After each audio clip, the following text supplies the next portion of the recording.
देखिए, तो आज जो है हम लोग के पास चैप्टर का नाम है परिमाप एवं क्षेत्रफल। परिमाप को ही परिमिति भी बोला जाता है और परिधि भी जब वृत्त पढ़ेंगे तो बोला जाता है सरकमफ्रेंस। और परिमाप को इंग्लिश में क्या बोलते हैं? पेरीमीटर एंड एरिया, मतलब परिमाप एवं क्षेत्रफल। अब हम लोग जानते हैं परिमाप क्या होता है और क्षेत्रफल क्या होता है। एक ही बात में समझो कि कोई भी एरिया तुम्हें दिया हुआ है, कोई भी तुमको ये एक जो है पदार्थ कुछ भी दिया हुआ है, इसका चारों तरफ का जो लंबाई होता है, ये लंबाई क्या कहलाता है? तो परिमाप कहलाता है। और पूरा इसके बीच का जो भाग होता है, ये पूरा बीच का भाग इसका क्षेत्रफल कहलाता है। बीच वाला भाग क्या कहलाएगा? क्षेत्रफल। क्षेत्रफल। और चारों तरफ का लंबाई क्या कहलाएगा? परिमाप। चारों तरफ की लंबाई क्या कहलाएगा?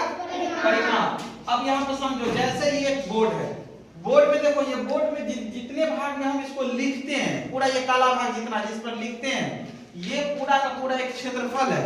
और इसके चारों तरफ का जो ये पट्टी है, चारों तरफ का जो ये लंबाई है, ये लंबाई ही क्या कहलाता है? तो परिमाप कहलाता है। अब देखो, तुम्हारे पास जो क्वेश्चन है, इस क्वेश्चन में क्या दिया हुआ है उसके बारे में थोड़ा सा जानना है।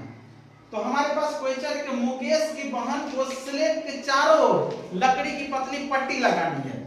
मुकेश है, अब जैसे ये स्लेट है, स्लेट को बचपन में तुम लोग पढ़ाए कि नहीं पढ़ा? Yes sir. तो देखिए, मुकेश की बहन को स्लेट के चारों ओर लकड़ी की पतली पट्टी लगानी है। अब जैसे ये स्लेट है और चारों तरफ क्या लगाना है? लकड़ी की पतली सी पट्टी लगानी। अब देखो, ये इसकी जो पूरी चौड़ाई है वो 15 सेमी दे दिया है। सेमी मतलब होता है सेंटीमीटर, ठीक है। और इसकी चौड़ाई जो है वो 12 सेंटीमीटर दिया, लंबा और चौड़ाई दोनों डाल दिया गया। अब देखो, हमको चारों तरफ क्या लगानी है? लकड़ी की पट्टी। तो मुकेश कितना बड़ा पट्टी जो है बाजार से खरीद कर लावे, उसको काट काट के क्या करे? लगा दे। हमको ये जानना है। तो अब देखो कि ये क्या है? 15, इसको जोड़ेंगे तो क्या होगा? 12। और जितना लंबा ये है उतना ही तो इधर भी होगा। ये आयताकार है, आगे जब हम लोग पढ़ेंगे कि आयत के आमने सामने की भुजा क्या होती है? बराबर होती है। ये 15 है तो ये भी 15 होगा, और ये 12 है तो इस साइड वाला भी 12 होगा। इसे कमरा है, तो जितना लंबा उस साइड का दीवार है उतना इस साइड का है। ये बोर्ड देखो, जितना बड़ा ये है उतना उस साइड का है, जितना इधर वाला है उतना उधर वाला है, ठीक है।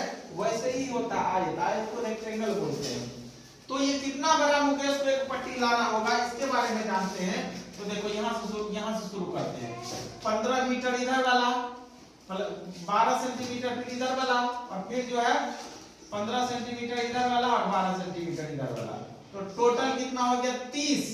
15 15 30 और 24, ठीक है। कितना हो गया? 54। या 15 12 27, 27 और 12, 27 12 तुम्हारा हो गया 42, और 42 और 12 हो गया 54 सेंटीमीटर। 54 सेंटीमीटर का मतलब हो गया कि एक लंबा सा, क्योंकि ये काट करके तुमको देगा नहीं, बाजार में क्या होगा? एक लंबा सा एक पट्टी लकड़ी का ले लेगा, बड़ा बड़ा पट्टी बाजार में मिलता है। एक 54 सेंटीमीटर लंबा एक पट्टी क्या करेगा? मुकेश खरीद लेगा और उसको क्या करेगा? घर पर ला करके उसको 15 सेंटीमीटर इधर वाला तो 15 इसको माफ करके फिर यहाँ से काट देगा। फिर इधर के लिए 12 चाहिए तो 12 वाला काट देगा। फिर यहाँ से 15 चाहिए तो 15 यहाँ से काट देगा और 12 यहाँ से काट देगा, ठीक है। 15 ये हो गया, 12 ये हो गया, 15 ये हो गया, 12 हो गया, ऐसे काट। अब इसको काट काट के इस पर सेट करेंगे तो चारों तरफ से क्या हो जाएगा? सेट हो जाएगा। परिमाप के बारे में समझ में आया? परिमाप कैसे निकलता है? जब इसी का क्षेत्रफल निकालना होगा तो क्षेत्रफल इसका लंबाई गुने चौड़ाई होता है, ठीक है। लंबाई और चौड़ाई, लंबाई चौड़ाई निकालने के लिए लंबाई गुने चौड़ाई, आयत का क्षेत्रफल निकालने के लिए सूत्र होता है लंबाई गुने चौड़ाई। 15 को 12 से गुना कर देंगे, 15 को 12 से जब गुना करते हैं तो 180 होता है, और वो तुम्हारा आंसर होगा। अभी जो हमारा आंसर हुआ ये क्या हुआ? 54 सेंटीमीटर, ठीक है। बात समझ में आया? चारों तरफ की लंबाई, तो चारों तरफ की लंबाई को जोड़ दीजिए, परिमाप है, ठीक है।